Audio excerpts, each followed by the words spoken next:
you have come to visit my wonderful throne, thank you for coming. Being judges, as you are, I'm sure you are all wise. People once called an ancestor of mine wise. You see, I am King Solomon, but not the one you're thinking of, a distant descendant.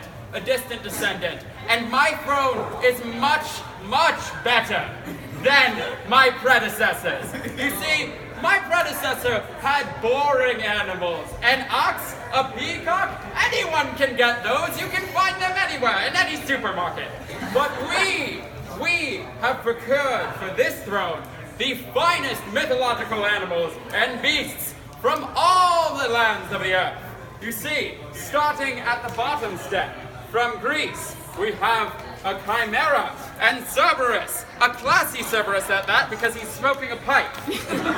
Then, the next step up from Japan, we have a nine-tailed fox, or kitsune, and we have a tanuki.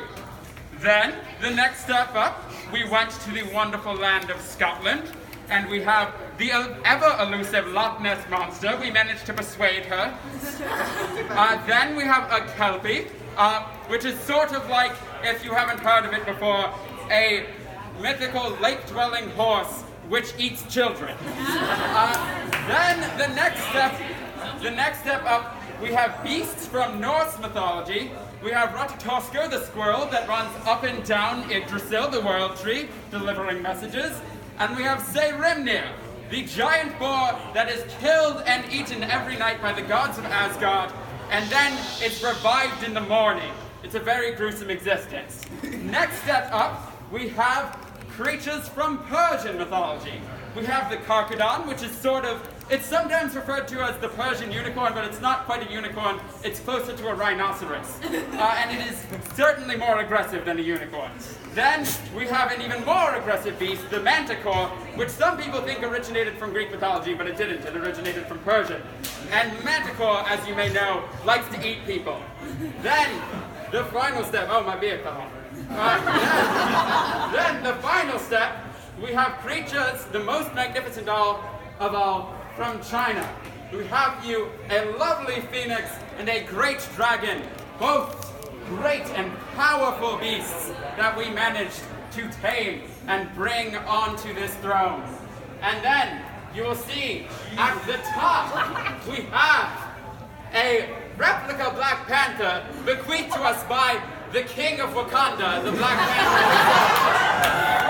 And this Black Panther will lower the crown onto the head of any who sit on this throne. But you see, I alas cannot sit on this throne. I am not worthy. But the throne will let those of you who pass a test of purity, those of you who say have a certain moral weight, up onto the throne. And you must pass a series of tests. That is, you must test your weight on each individual step by stomping in the middle of it in order for it to rise. Now, do we have any volunteers? Any volunteers? Yes. Now, my royal engineer, would you like to explain any other aspects of the mechanism? Yes. All right. So, if you are worthy, the animals will raise the step in front of you and guide your way up to the throne. Okay. However, beware, they might not like you, so after you stomp down, quickly retract your foot or it might be bending off. Okay, good to know. Allow me to demonstrate the first step for you. I am worthy of at least the first step.